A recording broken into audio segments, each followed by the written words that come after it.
বিসমিল্লাহির রাহমানির রাহিম। সূরা আয-যারিয়াত। আয়াত 15। সেদিন মুত্তাকিরা থাকবে প্রশ্রবণ বিশিষ্ট জান্নাতে। আয়াতের তাফসীর। নিশ্চয় সাবধানীরা থাকবে জান্নাত ও ঝরনাসমূহে। আয়াত 16। উপভোগ করবে তা যা তাদের রব তাদেরকে প্রদান করবেন, কারণ পার্থিব জীবনে তারা ছিল সৎকর্মপরায়ণ। আয়াতের তাফসীর।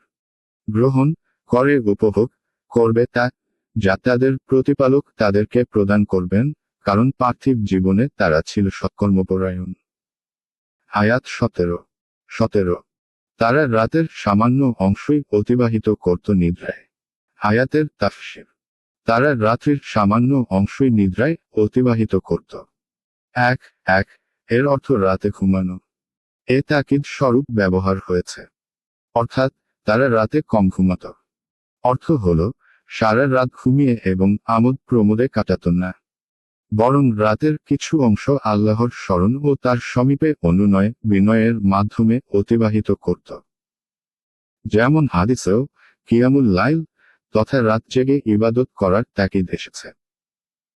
উদাহরণ স্বরূপ একটি হাদিসে নবী করিম সাল্লাল্লাহু আলাইহি ওয়াসাল্লাম বলেছেন, লোকদেরকে খাদ্য দান করো, আত্মীয়তার সম্পর্ক বজায় রাখো, সালাম প্রচার কর এবং রাতে উঠে নামাজ পড়ো। যখন মানুষ ঘুমিয়ে থাকে তাহলে তোমরা নির্বিঘ্নে জান্নাতে প্রবেশ লাভ করবে। মুসনাদ আহমদ 5/451।